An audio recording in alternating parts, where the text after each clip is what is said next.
Hey friends, welcome back to my kitchen. I had the idea of trying to make like a focaccia bread. I've actually tried to make a focaccia type bread a few different times. They've turned out okay, but I had the idea with the new frozen butter trick. The frozen grated butter works so well in my next level butter bread, my next level butter buns, that I thought I would try a little bit of a variation on that in order to get some bigger bubbles. Because you know the focaccia always has those some really big bubbles in there. Just the yeast rises, the bread rises so much and you get this nice huge bubbles. So what I'm going to try to do is I'm going to try to make my next level butter bread recipe, but instead of doing the whole half cup of grated shredded butter, I'm going to do a fourth of a cup of the grated butter and a fourth of a cup of cubed butter. I took a half of a stick of butter and I cut it into like maybe 1/4-inch cubes and stuck that in the freezer so that it'll be ready for when I need to mix it in. And I thought that having those big cubes of butter might give me some big bubbles in the bread. So it's an experiment. I'm going to see how it goes. I still have some rosemary from the garden. I have some olive oil. I have some flake salt. So I'm thinking I'm going to make a rosemary flake salt focaccia bread. Are you going to come help me get some rosemary? All right, let's go. Whew. Rosemary plant is doing so well right now. Oh, come on. What is that? This is rosemary. Oh, I like rosemary. You do? Yeah. It smells really good. Did you smell it? No. You could come and smell it if you want. It smells really good. Here. Can I smell it? Yeah, here. It smells good. What do you have on your face? Your yogurt? Yep. Your favorite is lemon, huh? Smell it. Yeah. That smells real good. Yep. Yeah. It's not very good to eat just by itself. It's better like in a recipe. A pizza? Exactly. How did you know it would be good in a pizza? Yeah, you want to do a pizza too? I sure do. You want to do a pizza right now? Probably not right now, but maybe sometime.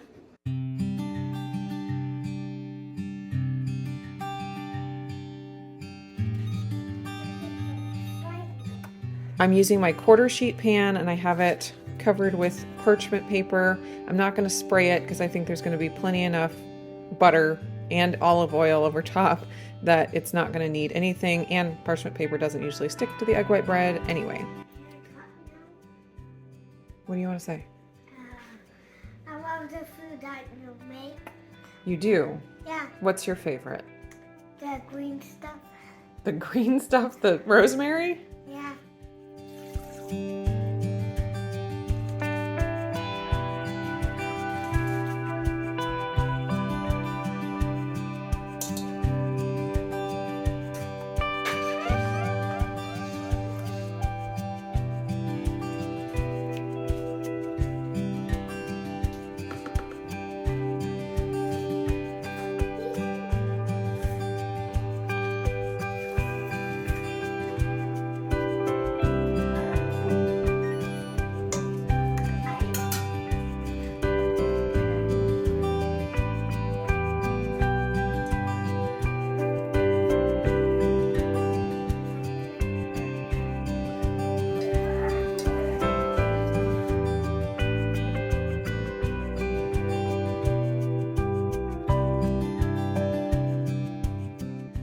Jumping in real quick here to say thank you to Element for sponsoring this video. I have been loving adding Element into my daily routine recently. Their electrolyte formulation is science-backed and the flavors are so refreshing. Sipping on my afternoon Element has become a treat that I really look forward to. I feel great about how it's balancing my body as well as the simplicity of the ingredients they use. It's only sweetened with stevia and doesn't include any colors or other junk. I've been finding that I typically need just 1 packet per day to feel my best unless it's a really hot day or I'm doing a lot of strenuous farm work. Then I add a second packet. The individual packets are super convenient and they were so easy to travel with on our recent beach trip. I also love having a packet or two in my purse at all times for any electrolyte emergencies. If I ever start to feel a headache coming on, just a few sips of Element starts to take the edge off. Right now, Element is offering my viewers a free sample pack with any order. That includes 8 packets, one of each flavor, free with any Element order. This is a great way to try all 8 flavors yourself or to gift Element to a friend.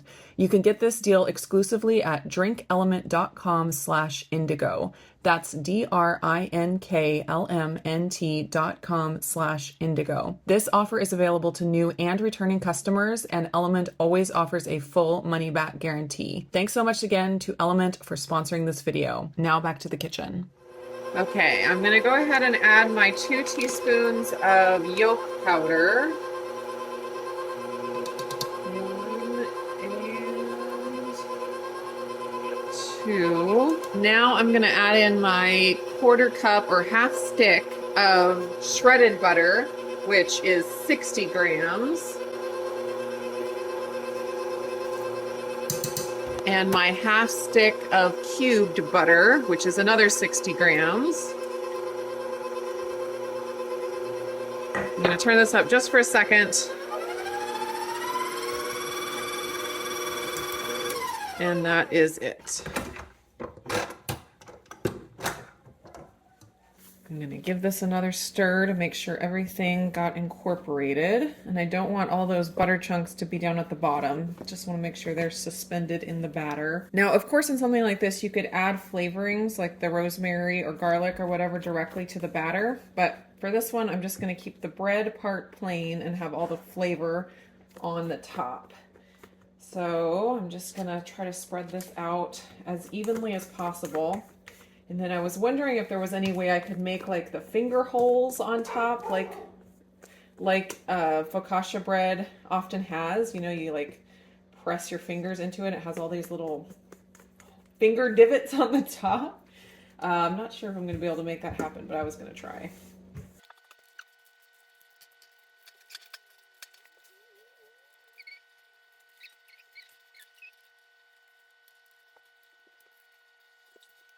So I was wondering if I were to coat my fingers in olive oil and then press them in there, if it wouldn't like get too much of the batter on my fingers. And I'm going to be, you know, covering this in olive oil anyway, so I thought might as well try. I don't know if it's going to give me the effect I want, but we'll see.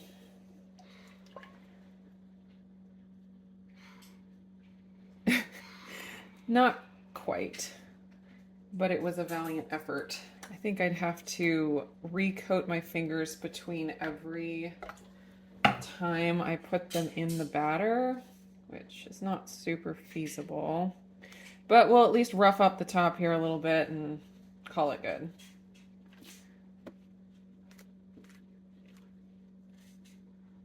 Just try to get rid of these peaks so they don't burn. So it's possible that I could just put all the olive oil and rosemary, salt, and I also decided to add some crushed garlic because, of course, why not?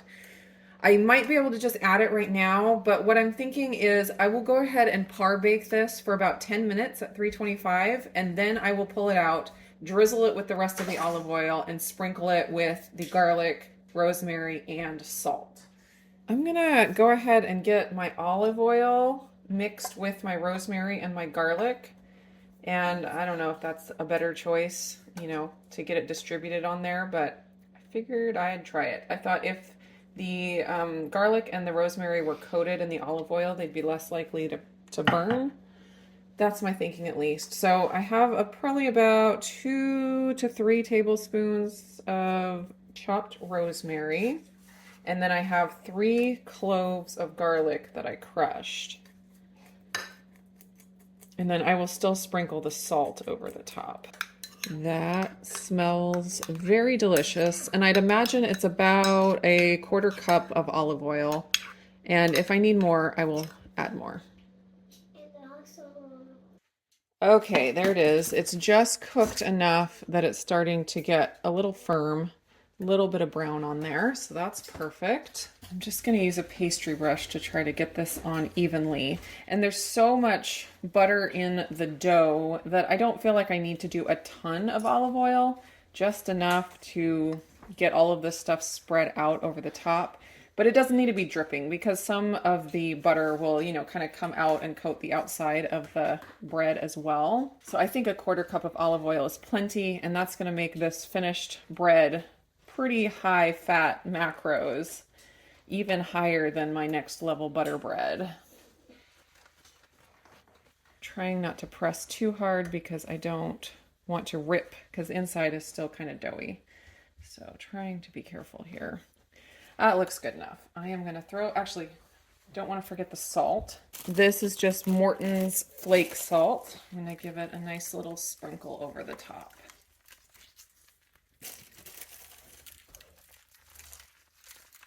Now back into the oven this goes, and I'm expecting it to take another maybe 25 minutes, but I will let you know afterwards how long it ends up altogether. So I did the 35 minutes total, 10 minutes and then 25 minutes after, and look at how incredibly delicious this looks. And if nothing else, it made my house smell amazing. Rosemary, garlic through the entire house. It smells so good. I'm going to let this cool for probably 10 or 15 minutes, and then I'll try, well, maybe I'll just pull it out onto the cooling rack, and I'll let it cool after that. So I didn't put my silicone liner down on the bottom of my pan, but I'm thinking maybe next time I will. I get such a nice brown crust on the bottom using my silicone pan, but I wanted to peek at how it turned out without. Oh, it's actually not bad. It's actually quite dark, so maybe I won't.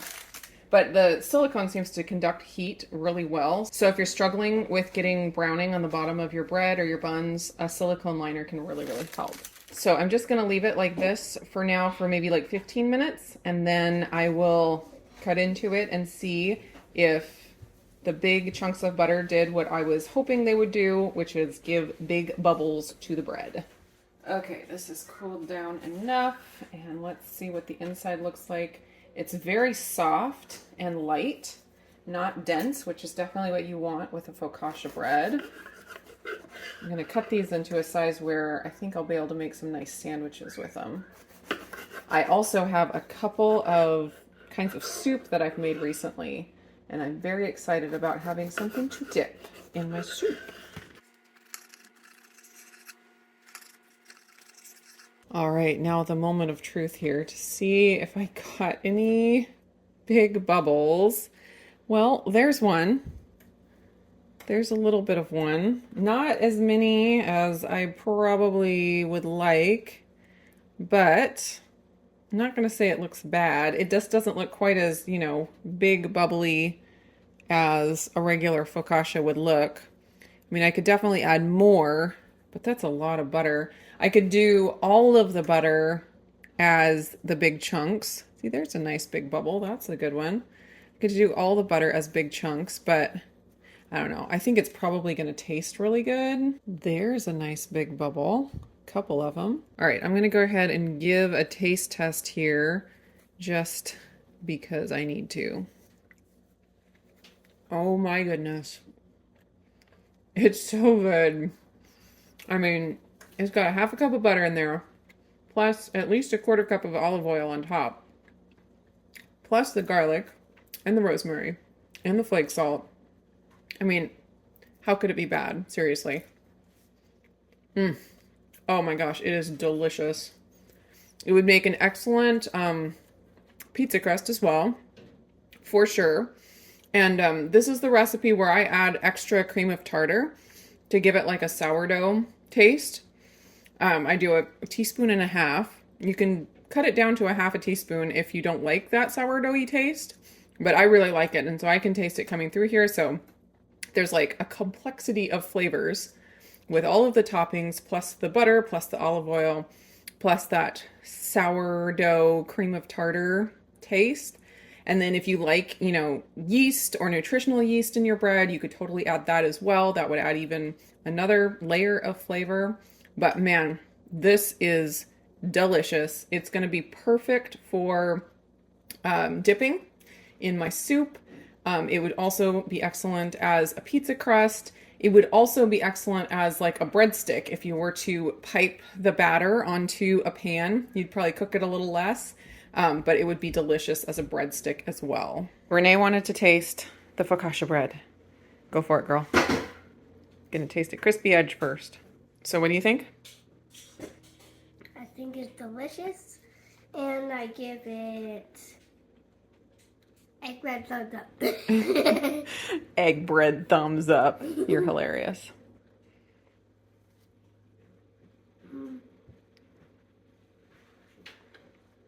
8? 9? 10? Say a number. It's 10. 10 thumbs up. Okay.